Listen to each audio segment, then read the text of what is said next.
Boa noite, igreja. Paz do Senhor Jesus, tudo bem com vocês? Uma satisfação muito grande estar aqui. Tô vendo muitas caras novas aqui, né, pastor? Amém, glória a Deus por isso. Acho que a maioria, alguns aqui não me conhecem. Eu morava aqui em Guará antes, hoje eu moro em Lorena, né? Meu nome é Matheus, sou da Igreja do Nazareno de Lorena, Nova Betel de Lorena. Minha esposa, Gabriela, minha ajudadora, está aqui conosco essa noite também. Só que nesse templo eu nunca tinha vindo. E eu ia na outra igreja ali na avenida. Eu frequentei muitos cultos, né, pastor? Com os irmãos lá, congreguei junto com os irmãos por muito tempo. Visitava, né? Sempre fui da Igreja do Nazareno, mas eu visitava lá. E o pastor Ronaldo é um amigo já de um tempo. E hoje estou visitando esse novo templo aqui. Fiquei muito feliz de ver aqui, de ver os irmãos. E Deus colocou uma palavra no meu coração para eu compartilhar com os irmãos. Amém?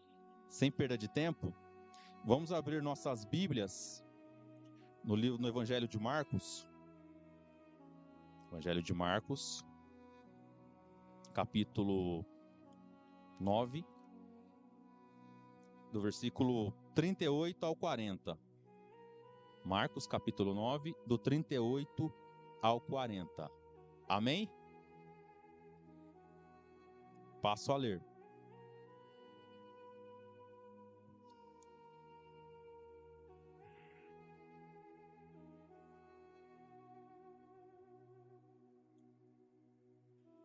Diz assim: João disse a Jesus: Mestre, vimos um homem que expulsava demônios em seu nome, mas nós o proibimos de fazer isso, porque não nos seguia. Mas Jesus respondeu: Não o proíbam, porque não há ninguém que faça milagre em meu nome e logo a seguir possa falar mal de mim. Pois quem não é contra nós é a favor de nós. Até aqui. Pode se sentar, irmãos? Fiquem à vontade.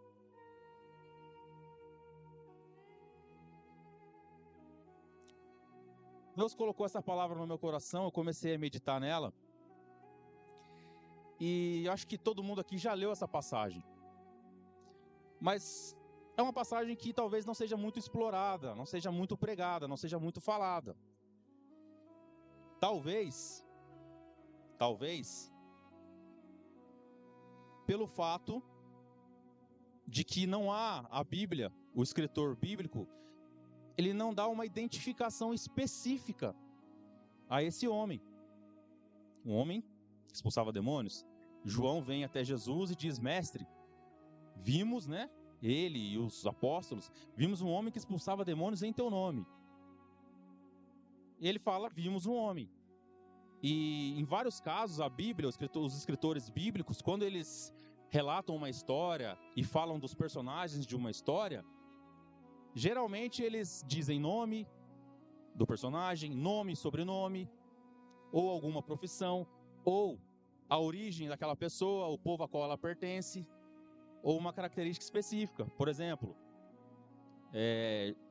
Pedro, Tiago, filho de Alfeu, Simão, o Zelote, profissão, a mulher samaritana, ela era de Samaria, e daí por diante, em vários casos. Nesse caso, não. O escritor bíblico, o Evangelho de Marcos, ele não especifica, né, a identidade desse homem. Talvez por isso, e era um pouco do meu caso, a gente não tem uma identificação muito grande com esse texto. Talvez por isso muitos talvez não explorem esse texto, não preguem sobre ele.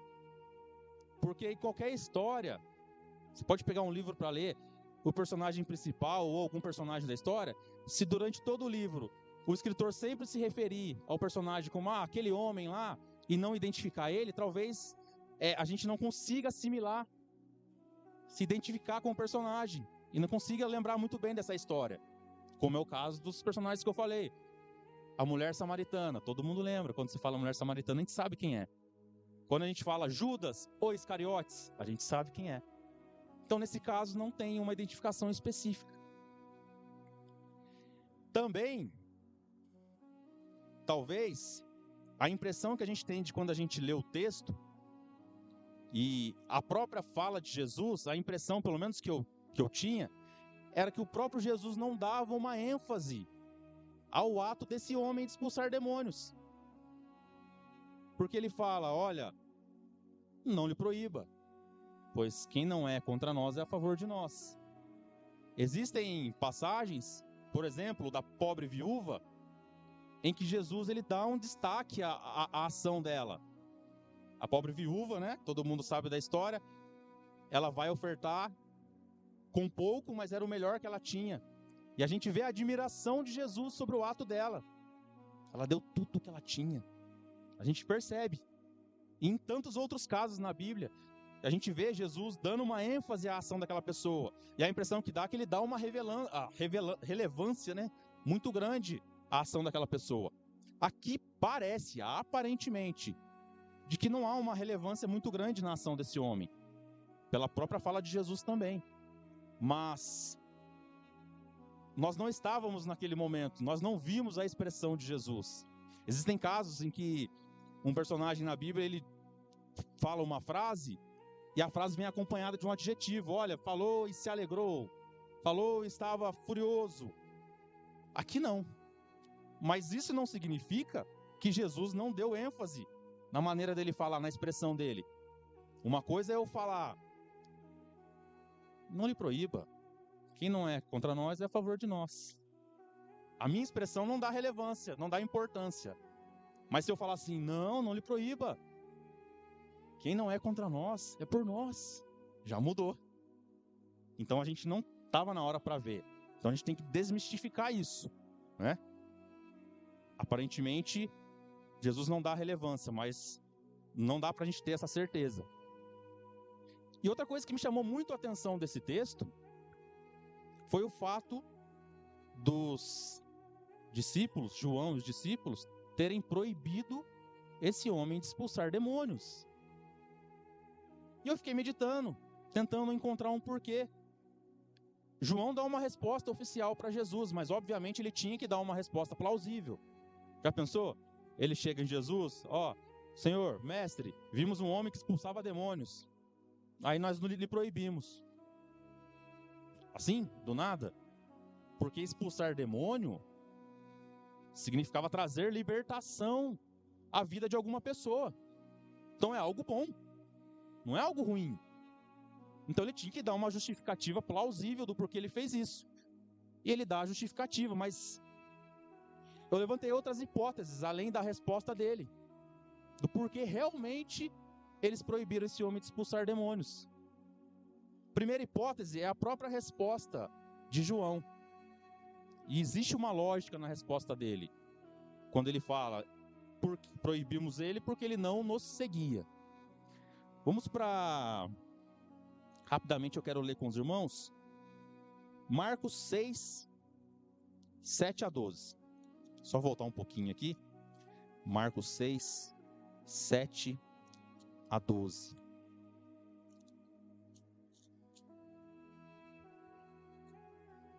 Diz assim: Jesus percorria as aldeias vizinhas, ensinando. Chamou os 12 e passou a enviá-los de 2 em 2, dando-lhes autoridade sobre os espíritos imundos. Ordenou-lhes que não levassem nada para o caminho, exceto um bordão, nem pão, nem sacola, nem dinheiro, e que fossem calçados de sandálias, e não usassem 2 túnicas. E recomendou-lhes: quando vocês entrarem numa casa, fiquem ali até saírem daquele lugar. Se em algum lugar não quiserem recebê-los nem ouvi-los, ao saírem dali, sacudam o pó dos pés em testemunho contra eles. Então, saindo eles, pregavam ao povo que se arrependesse. Expulsavam demônios e curavam numerosos enfermos, ungindo-os com óleo. Aqui a gente vê claramente Jesus organizando a sua igreja. Desde o começo, esses 12 foram separados para acompanhar Jesus. Ele escolheu a dedo os 12. E aqui nesse momento, o que Jesus faz? Ele passa a dar autoridade aos 12 para que eles pregassem, expulsassem demônios e curassem enfermos. Jesus está dando autoridade a eles aqui. E até esse momento, Jesus só deu essa autoridade para expulsar demônio e curar os enfermos, orar e curar enfermos, só para os 12, para mais ninguém. A gente só vai ver lá na frente ele dar essa autoridade para mais 70. Mas até então era só para os 12. Então ele mostra aqui o quê? Jesus é o cabeça da igreja. Ele levanta os seus principais líderes. Ele mostra a organização da igreja. Deus é um Deus extremamente organizado, irmãos. Tudo que Deus faz é organizado, é perfeito. A igreja tem que ser organizada. E aí você imagina, os 12 apóstolos, líderes, principais líderes da igreja, e Jesus o cabeça, recebem uma incumbência para expulsar demônio, para orar, e de repente, um homem que eles nem conheciam, aparece expulsando demônio. Mas só eles tinham recebido essa incumbência até então. Para a gente exemplificar melhor, imagine aqui na igreja Restauração de Deus. Pastor Ronaldo é o líder da igreja, ele recebeu um chamado de Deus para conduzir essa igreja. Todos vocês creem nisso, que Deus o chamou, senão não estariam aqui. E o pastor Ronaldo levantou líderes, pastores auxiliares, diáconos, pessoas para ajudá-lo no ministério. Para que a igreja seja organizada, para que o trabalho flua melhor. E para levantar líderes, pessoas que o ajudem, não foi de um dia para o outro. O pastor precisou ver o fruto dos irmãos, o compromisso que os irmãos têm com a obra, o amor que eles têm para a obra, até ele orar a Deus, Deus confirmar, aí sim ele levantar os líderes. Aí imagine de repente que hoje na igreja aqui é um culto de Santa Ceia, e aí na hora da cerimônia da Santa Ceia, tá o pastor, os líderes, quem ele coloca aqui para ajudar a servir os irmãos a fazer a cerimônia da ceia, aparece um irmão lá fora, de repente ele veio 1, 2 vezes na igreja aqui, ele vem à frente e começa a apoiar na cerimônia, sem autorização de ninguém, sem ordem de ninguém. Peraí, é algo ruim ajudar na cerimônia da ceia? Não. É algo bom, a Santa Ceia é algo maravilhoso, instituído por Jesus. Mas esse irmão não recebeu essa incumbência até então. Foi mais ou menos isso que aconteceu, pela resposta de João, uma hipótese que a gente está levantando. Esse homem não era um líder, não tinha cargo ali na igreja primitiva naquele início, não recebeu a autoridade de Jesus. Como que ele está fazendo algo que só os apóstolos tinham a incumbência? Tem uma lógica a resposta de João. Eles não o seguiam. Eles nem conheciam esse rapaz. Talvez em meio a milhares de pessoas que viam os ensinamentos de Jesus, durante todo o tempo que eles andaram com Jesus, todos eles podem não lembrar da cara de todos, porque eram milhares de pessoas, mas muitos eles conheciam. Então eles nem conheciam esse homem. Então tem lógica na resposta de João. Outra hipótese que eu levantei, comecei a meditar e veio ao meu coração. Os discípulos estavam com ciúmes. Pode ser que eles estiveram com ciúmes. Ô louco, irmão. Os apóstolos com ciúmes? Vamos voltar um pouquinho. No capítulo 9 aqui. No versículo 33 ao 37. Capítulo 9, do 33 ao 17. Diz assim: Mas Jesus, voltando-se e vendo os seus discípulos, repreendeu Pedro e disse... Desculpa, é o 9, 33 aqui. Chegaram então a Cafarnaum, estando em casa. Jesus perguntou aos discípulos: sobre o que vocês estavam discutindo no caminho? Mas eles se calaram, porque no caminho tinham discutido entre si sobre quem era o maior. E Jesus, assentando-se, chamou os 12 e lhes disse: se alguém quer ser o primeiro, será o último e servo de todos. Trazendo uma criança, colocou-a no meio deles e, tomando-a nos braços, disse-lhes: quem receber uma criança tal como esta em meu nome, recebe a mim. E quem receber a mim, não é a mim que recebe, mas aquele que me enviou. Olha a mentalidade dos apóstolos. Pura vaidade, irmãos. Eles estavam discutindo quem era o maior. Depois de tanto tempo com Jesus, vendo os ensinamentos, ouvindo os ensinamentos de Jesus, vendo as maravilhas dele, que ele fazia, eles estavam preocupados quem era o maioral entre eles, quem era o maior apóstolo. Vaidade. Olha a imaturidade espiritual dos apóstolos. nesse momento. E logo à frente, em pouco tempo depois, Jesus já seria crucificado. Já estava no final do seu ministério e os apóstolos estavam com essa mentalidade. Então você imagina, se eles estavam discutindo entre si quem era o maior, de uma maneira imatura, com toda a vaidade do mundo, imagine eles que tinham sido os únicos que tinham recebido incumbência de expulsar demônio, de orar para curar. Aí vem um homem que eles nem conheciam e começa a fazer o mesmo que eles. Imaturos como eles eram, pode ser que eles tiveram ciúme. Aquele homem nem é dos nossos, não é líder como nós, não foi escolhido a dedo por Jesus, quer tomar o nosso lugar, porque eles estavam discutindo entre eles quem era o maior. Imagina um cara vir de fora e fazer o mesmo que eles estavam fazendo. Medo, pode ter sido. Outra hipótese, eles tiveram falta de sabedoria. Marcos 3, estamos quase tudo em Marcos, versículo 1 ao 5. Marcos 3, versículo 1 ao 5, diz assim: de novo, Jesus entrou na sinagoga e estava ali um homem que tinha uma das mãos ressequida. E estavam observando Jesus para ver se curaria aquele homem no sábado, a fim de o acusarem. Jesus disse ao homem da mão ressequida: vem aqui para o meio. Então lhe perguntou: é lícito? Então lhes perguntou, né? É lícito nos sábados fazer o bem ou o mal? Salvar uma vida ou deixar morrer? Mas eles ficaram em silêncio. Então Jesus, olhando em volta, indignado e entristecido com a dureza do coração deles, dessas pessoas, disse ao homem: estenda a mão. O homem estendeu a mão e ela foi restaurada. Os fariseus saíram dali e com os herodianos logo começaram a conspirar contra Jesus, procurando ver como matariam. O conceito de sabedoria é pôr em prática, de uma maneira boa, conhecimento adquirido. Uma coisa é conhecimento, outra coisa é sabedoria. Vou exemplificar. Imagine um criminoso que tinha a prática de roubo, e aí ele vai preso. Aí chega lá na cadeia, a Igreja Restauração de Deus, o pastor Ronaldo, que eu sei que há esse trabalho maravilhoso, eles vão lá pregar a palavra para os irmãos lá. E lá, ele aprende na palavra que roubar é pecado. Que roubar desagrada a Deus. E que pode levá-lo ao inferno se ele não se arrepender. E aí ele cumpre a pena, ele sai para ter convivência normalmente de novo na sociedade. Ele adquiriu conhecimento. Roubar é pecado. Mas aí, por várias circunstâncias, ele volta a roubar. Ele usou sabedoria? Não. Ele tinha o conhecimento, mas ele não soube agir de acordo com o conhecimento para o bem dele.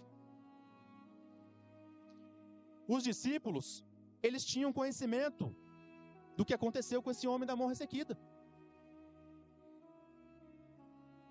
Os judeus questionaram porque era sábado, não podia fazer isso no sábado, segundo a lei. Mas o que Jesus deixa claro aqui? O que é mais importante? É lícito no sábado fazer o bem ou o mal? Salvar uma vida ou deixar morrer? Jesus deixou claro, a vida é mais importante. Naquele caso específico ali, eu vou deixar de curar esse homem porque hoje é sábado. Da mesma maneira, os apóstolos, estando com Jesus e tendo visto o que Jesus fez, essa sensatez, essa sabedoria de Jesus, curando o homem no sábado, eles não tiveram sabedoria, eles tinham conhecimento sobre o que Jesus ensinava, a importância da vida, de salvar, de curar. Eles deviam entender, eles sabiam, tinham conhecimento da importância de uma pessoa ser liberta de uma possessão de demônios. Mas eles não tiveram sabedoria. Eles tinham conhecimento disso, mas não tiveram sabedoria. Aí proibiram um homem que estava libertando pessoas. Não foi só uma. Um homem que expulsava demônios. Não foi só um. E aí começou, foram essas hipóteses que eu fui levantando, apesar da resposta oficial de João. Acredito que tem um pouco das três. Realmente, aquele homem não os seguia, não fazia parte da igreja, por uma questão de organização, eles o proibiram, mas também eu acho que eles tiveram um pouco de ciúme, um pouco de medo, como também não tiveram sabedoria. Mas irmão, você falou tudo isso, mas aí, onde que a gente vai chegar? Eu estou passando para os irmãos a sequência do que Deus foi colocando no meu coração. Porque a partir daqui, outra dúvida começou a pairar na minha mente. Uma outra dúvida. Que era de que, como esse homem expulsava demônios? Como ele expulsou demônios? Porque a gente já viu no texto aqui que ele não recebeu a autoridade que Jesus deu aos apóstolos para expulsar demônios, nem para orar, para curar pessoas. A gente entende pelo texto que ele não tinha cargo nenhum entre os líderes da igreja. Ele era desconhecido. Se eles não o conheciam, talvez ele tenha visto poucas vezes Jesus dar os seus sermões. E como que esse cara expulsava demônio usando o nome de Jesus? Alguém pode dizer: ele expulsava pelo poder do próprio diabo para enganar pessoas. Então vamos para Marcos 3, versículo 20 ao 27. Marcos 3, versículo 20 ao 27, diz assim: Então Jesus foi para casa, e outra vez se ajuntou uma multidão, de tal modo que nem podiam comer. E quando os parentes de Jesus ouviram isto, saíram para prendê-lo, porque diziam: está fora de si. Os escribas que tinham vindo de Jerusalém diziam: ele está possuído de Beelzebu. Ele expulsa os demônios pelo poder do maioral dos demônios. Então, convocando-os, Jesus disse por meio de parábolas: como pode Satanás expulsar Satanás? Se um reino estiver dividido contra si mesmo, tal reino não pode subsistir. Se uma casa estiver dividida contra si mesmo, tal casa não poderá subsistir. Se Satanás se levantar contra si mesmo e está dividido, não pode subsistir. É o seu fim. É o próprio Jesus que diz isso. Não tem como alguém expulsar demônios pelo poder do próprio diabo. Então não foi por isso que ele expulsava demônios. Meu irmão, mas pode ter sido... De repente ele fez isso para se aparecer, para ganhar fama, pegar a vibe, pegar a onda dos discípulos de Jesus, milhares de pessoas o seguindo. A gente vê muito hoje na política, né? Parece um candidato ali, já vê um monte de político junto, pegar a onda, pegar a vibe dele para ver se ganha voto. Às vezes ele não tem a mesma linha daquele que está se destacando, mas ele pega o embalo. Talvez eles queriam pegar a fama. Atos 19, 11, 16.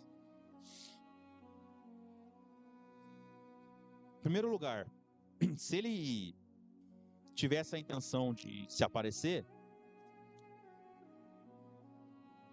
ele teria ido até Jesus, estar próximo de Jesus e dos apóstolos. O que a gente entende no texto é que: Senhor, vimos um homem, quer dizer, eles que viram, não foi ele que veio até eles. Eles viram em algum lugar o cara expulsando o demônio. Tanto que Jesus nem viu.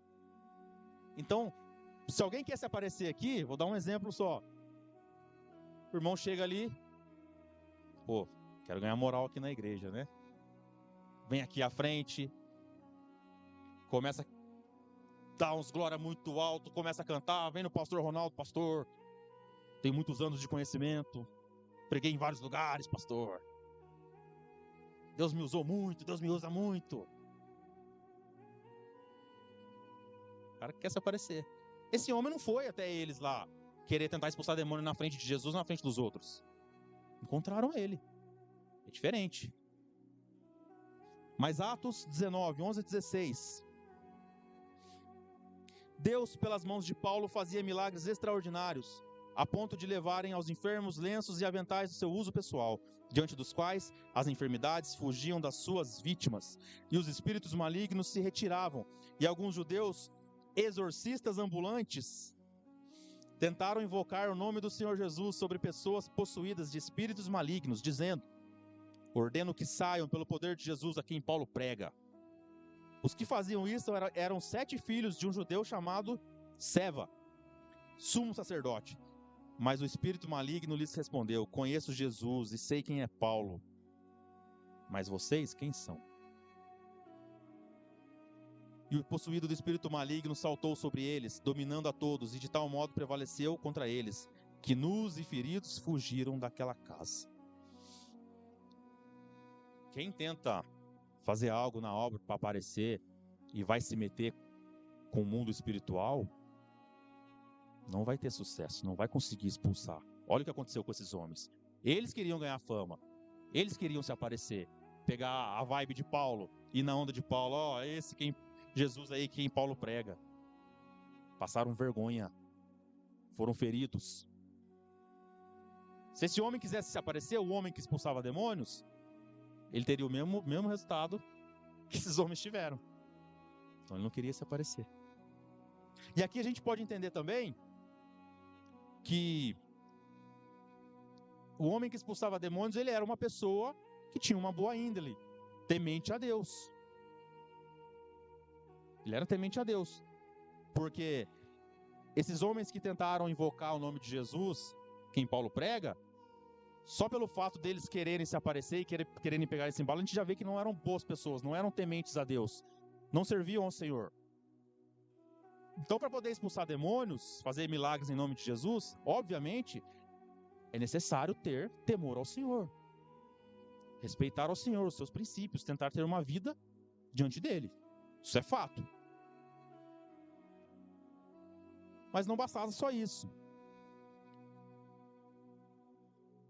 Mas não foi para aparecer que o homem que expulsava demônios expulsou os demônios. Agora, podem dizer assim também, bom, ele expulsou demônios porque ele usou o nome de Jesus. Simples assim. É fato também que para se expulsar demônios, além de você ser uma pessoa temente a Deus, você precisa usar o nome de Jesus. Não tem como expulsar demônios sem usar o nome da autoridade do poder dele, porque é ele que faz, através do poder dele. Isso é fato também. Mas ao mesmo tempo, nesse mesmo texto aqui de Atos, a gente vê esses exorcistas ambulantes usando o nome de Jesus também. Eles usaram, em nome, o Jesus de quem Paulo fala, repreendeu o espírito maligno. Eles conseguiram expulsar usando o nome de Jesus? Não. Então basta usar o nome de Jesus? Basta, né? Como se fosse algo pequeno, mas somente usar o nome de Jesus vai expulsar o demônio? Não. Porque senão eles teriam expulsado. Ou qualquer pessoa, então, usar o nome de Jesus, demônios vão ser manifestos? Não. Mas, irmão, ele era uma pessoa de boa índole, né? Aparentemente ele é uma pessoa temente a Deus e usou o nome de Jesus. Então só isso vai bastar? Mateus 17, 14 ao 16. Evangelho de Mateus, capítulo 17, versículo 14 ao 16. Diz assim: Quando eles chegaram para junto da multidão, um homem se aproximou de Jesus, ajoelhou-se e disse: Senhor, tenha pena do meu filho, porque ele tem convulsões e sofre muito, pois muitas vezes cai no fogo e outras tantas cai na água. Apresentei-o aos seus discípulos, mas eles não puderam curá-lo. Até aqui. Os discípulos eram pessoas tementes a Deus. E eles usaram o nome de Jesus e o demônio foi expulso? Não. Nesse caso, não. Então tem algo a mais que esse homem que expulsava demônios usou para que os demônios se manifestassem. Obviamente, ele usava o nome de Jesus, o texto diz, que é fundamental.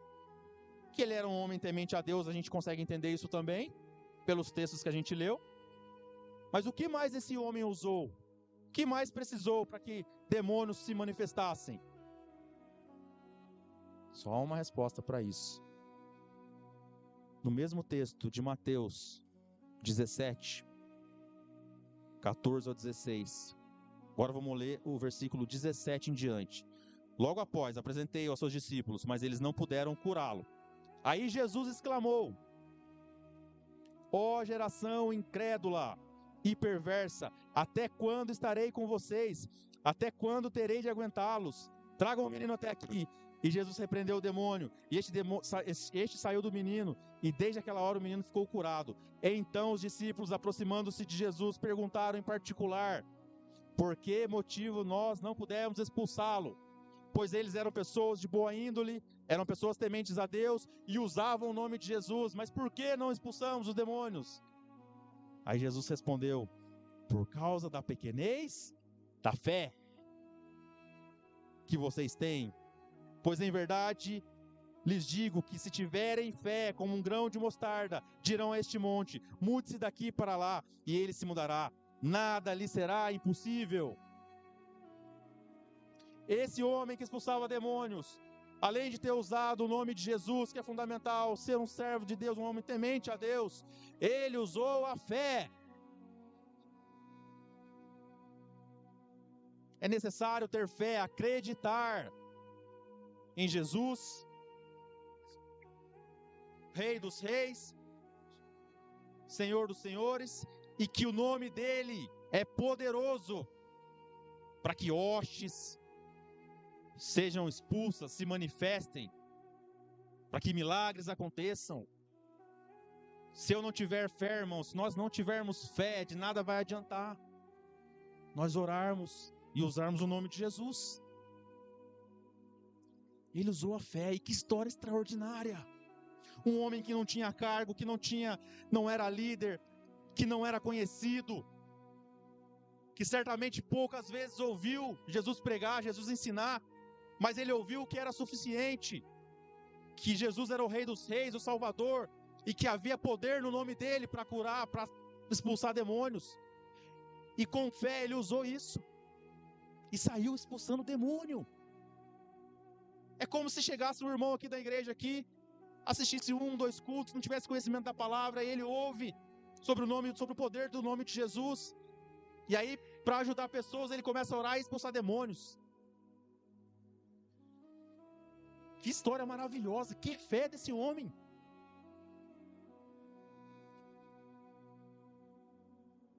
Jesus deixa claro: se tiverdes fé, dirá para esse monte, mova para cá, e ele vai. Sabe o que eu entendo aqui, irmãos? Que a fé, ela é fundamental para a nossa vida. Nós buscamos, durante a nossa vida espiritual, chegar à estatura do varão perfeito, né, que a Bíblia fala. Talvez a estatura do varão perfeito seja só na eternidade, mas nós buscamos nos aproximar a essa estatura do varão perfeito. Só que para isso, às vezes é um processo de anos, até décadas, para a gente chegar num nível espiritual, para se aproximar desse nível, para termos santidade, para termos experiência, para que quando a gente chegar próximo à estatura do varão perfeito, Deus nos use de maneira tremenda. Quando a gente chegar num nível espiritual desse, pode ter certeza que Deus vai te usar de maneira tremenda e contínua. Vai ser frequente a maneira que Deus vai te usar. E a gente vê pessoas que têm anos e décadas na presença do Senhor, que são usadas tremendamente. Pessoas que vivem em santidade, pessoas experientes, pessoas de fé. Mas e se eu não cheguei nesse ponto ainda? O que eu faço? Porque... e se aparecer uma demanda emergencial? Quer dizer então que eu não vou orar para expulsar um demônio? Quer dizer então que eu não vou orar para uma pessoa ser curada? E a fé é isso. É como se fosse uma cama elástica. A estatura do varão perfeito é como se estivesse no teto. Eu estou aqui. Estou longe de chegar lá ainda. Preciso evoluir muito para Deus me usar tremendamente. Mas eu preciso orar por alguém, por um ente querido, de uma maneira emergencial. E aí eu vou usar a fé como uma cama elástica. Com a fé, eu vou bater lá no teto. E Deus pode me usar. Teve uma situação, há anos atrás. Eu era da igreja, mas tinha uns 4, 5 anos de convertido. Morava na casa da minha tia, lá em Lorena. Cheguei do serviço. Eram umas 10h30 da noite. E naquela semana eu não estava muito bem espiritualmente. Sabe? E pelo horário de serviço meu, eu tinha poucos dias para ir no culto. E não estava me sentindo forte espiritualmente. Não estava jejuando naquele momento. Não estava orando muito. Não estava me sentindo forte espiritualmente. Aí minha tia vem. Fala assim: ô Mateus, aconteceu uma situação lá na casa de uma parente nossa lá. Ela tá daquele jeito, tá quebrando tudo, tá quebrando a casa, quebrando garrafa, e só tá seu tio lá. Vai lá ajudar lá. Na hora eu falei, nossa, Deus do céu, imaginei o que fosse. Falei, meu Deus, eu não tô bem hoje, cara. Não tô bem. Vou ter que ir lá, mas minha tia, vai lá, filho. Vai lá ajudar. Tá bom, tia, eu vou. Aí fui pedindo, Deus, tô bem. Vai na minha frente. Cheguei lá, a pessoa tava lá na cozinha, quieta. Já percebi que ela tava endemoniada. E meu tio aqui, assustado. E eu aqui. Ela não falava nada e eu quieto. Falei, e agora, cara? O que eu vou fazer? Ela tá sentada ali, eu já vou chegar a botar a mão nela, ó, do nada, assim. Falei, Senhor, me guia. De repente ela levantou, pegou uma garrafa assim, jogou no chão. Quebrou. Garrafa de vinho. Eu não aguentei. Coloquei a mão na hora ali e comecei a orar. Aí manifestou. Aí fui conduzindo a situação ali, fui orando. Aí chegou um momento que o demônio falou assim, nela. Eu tinha jantado e a mistura do dia, da noite, era linguiça. Tinha comido linguiça. O demônio falou assim, você tá com a barriga cheia de linguiça. Por que falou isso? Pra eu ficar com medo, pra eu perder a fé. Querendo dizer que você não tá bem espiritualmente, você tá na carne. Você não tá em jejum. Você tá mais carnal do que espiritual. E na hora ali, irmãos, eu tive que usar fé. Eu falei, cala a boca, diabo. Você tá repreendido em nome de Jesus, e continuei. Não deixei barreira nenhuma entrar na minha mente. Senão eu não ia conseguir terminar de expulsar o demônio. Muitas vezes, irmãos, isso acontece com a gente. Que não aconteceu com esse homem. A gente fica preocupado por a gente não ter um cargo, por de repente achar que não está muito bem espiritualmente, por de repente estar numa igreja pequena. E a gente deixa tudo entrar na nossa mente. E isso abala a nossa fé, porque a fé é o quê? É a certeza das coisas que se esperam e que não se veem. E o que é certeza? Ela é absoluta. Não há margem para dúvida na certeza. Se eu falar para você aqui, irmãos, aqui nesse chão, aqui, ó, isso aqui é grama. É grama, irmãos. É grama? Não é. Não, irmão. É piso. Mas eu tô falando que é grama. Alguém vai tirar a certeza de vocês que isso aqui é piso? Ninguém, porque vocês estão vendo, vocês têm certeza absoluta que é piso. A fé, no âmbito espiritual, não pode haver dúvida também. Se através do nome de Jesus, demônios se manifestam e são expulsos, pessoas são curadas, você tem que ter a mesma certeza de que você tem, que isso aqui é um piso. A dúvida não pode entrar no seu coração, irmão. E não entrou no coração daquele homem, porque não tinha cargo, porque não era conhecido, não. Suficiente era o nome de Jesus e a fé dele, para que demônios se manifestassem. E isso é suficiente para a sua vida, irmão. Para você orar e pessoas serem curadas. Para você orar pelo seu ente, pelo seu vizinho, por aquela causa impossível, por aquela situação que parece ser impossível de se resolver. É necessário usar a fé para Deus fazer milagres, para Deus curar, para Deus trazer salvação para aquela pessoa que você tem orado. Use a sua fé, as ferramentas você já tem usado. De repente é isso que tem nos impedido de receber bênçãos. Talvez a nossa fé está titubeando. A gente não está usando ela de maneira genuína, como tem que ser usada, como esse homem que expulsava demônios usou. Pense nisso, medite nisso. Olha o exemplo desse homem. Ele não olhou para as circunstâncias. Nós não devemos olhar para as circunstâncias, porque muitas vezes circunstâncias, elas vão tirar a nossa fé.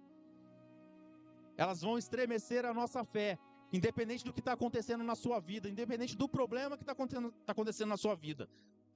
Não deixe isso abalar sua fé.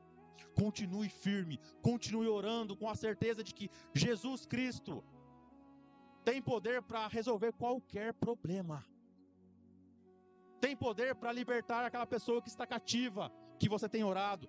Tem poder para trazer salvação para a pessoa que você tem orado.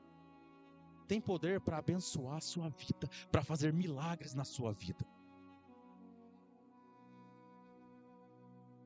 Como aquele homem fez. Deus quer que nós meditemos nessa palavra, que nós lembremos disso, para que nossa fé seja fortalecida. E aí em Mateus mesmo, 17, lá no final, o que Jesus fala?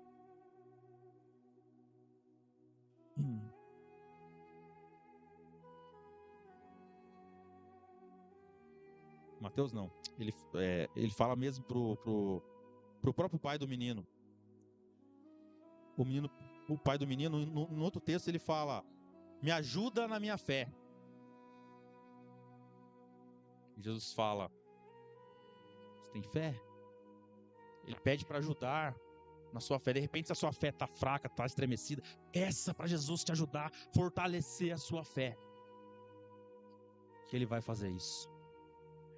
Amém, irmãos?